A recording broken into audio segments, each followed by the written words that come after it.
Back on Inside Tennessee along with John North, John Becker, our guest this morning, Knox County Mayor Glenn Jacobs in his second term. Susan?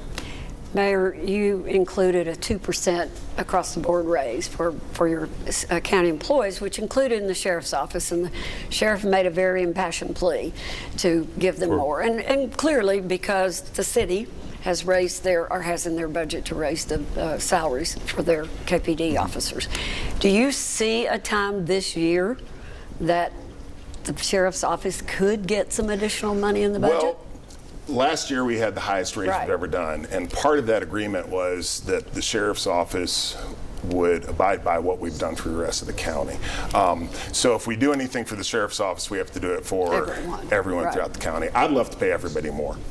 I just would. You know, we talk a lot about deputies, talk a lot about teachers.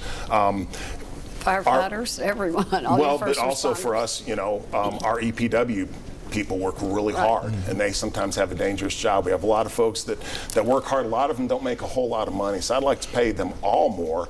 But again, we're in this situation. Now, what we'll do is at the end of the year, we'll revisit it.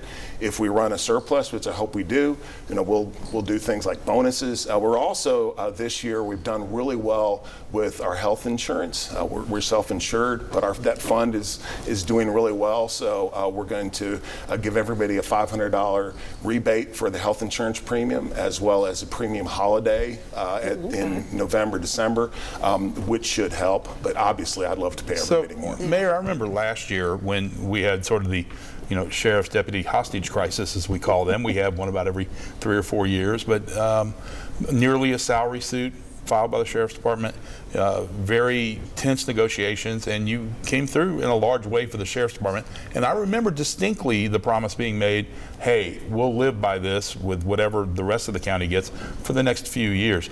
Did you feel like this was a little bit of an end around by the sheriff and asking for more than what you were giving everybody else? No, Tom and I have a great relationship. You know, he called me before he went to commission and said, you know, this is not a bash. This is just, it's reality. You know, and I get it. He has to advocate for his people. Yeah, he made a promise to you last year. Yeah, you know, but again, he's advocating for his people, and I completely understand that. And I seriously, you know, I wish that we could do more for them. I wish we could do more for everybody that works for the county.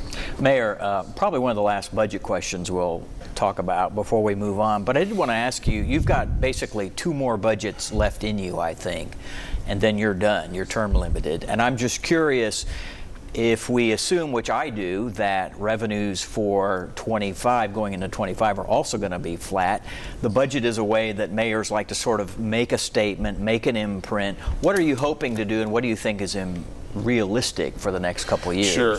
We have some projects that we would really like to do, but it is depending on how much revenue we have coming in.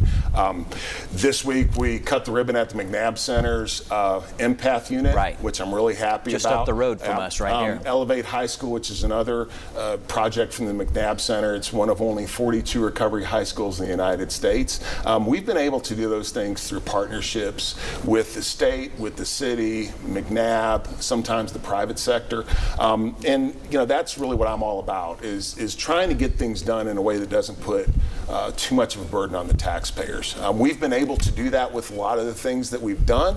We'll just have to see what happens going forward. And February from now, let's fast forward. If you're not able through the rest of this year, through surplus or whatever, to help out Sheriff Spangler and his people, are you going to try and make it a goal to ensure they get a, I don't know, 3%, 4% raise next year? Again, we'll just have to look at it. It's hard to say. Unfortunately, we anticipate that the economy at some point is going to go into recession. Yes. And when that happens, all of these things change. There's a lot of pundits out there saying that this is going to be one of those rare times where inflation is coming down and we're not going to be in a recession. Have you counted for that being a possibility? I mean, it could. That'd be wonderful if it does. Every now and then, my side of the fence could do a few things right. I know, but on the other hand, we could be in a stagflation. We could see stagflation, which, you know, and that's the thing. That's why it's hard to say right now, are you going to do this in a year from now? Because we don't know what things are going to look like. One of the biggest booms you saw recently economically was the news that indeed a private industry was going to move into an industrial park that has sat flat for years. Explain to our viewers how big an impact is and the investment that's going in. So this company, GreenHeck, they are a major manufacturer of air movers and HVAC equipment. We have been chosen as their 4th corporate headquarters. They are taking the entire All Midway of it. Business Park. 300 acres or something. 440 jobs. Initially, phase 1, 440 jobs, $300 million capital investment, which is huge, and there's plans for massive expansion. They want more, yeah. And we need more of that. And actually. their jobs are good paying as well. Yeah, they're $75,000, I believe, median salary, which is wonderful. But to your all's point, the way that we mitigate a lot of these things is through growing our tax base. And we just have to be as aggressive as we possibly can in that area. All right, we're going to take another quick break on Inside Tennessee. Back with more of our panel's questions of Knox County Mayor Glenn Jacobs. Stay with us on this Sunday morning.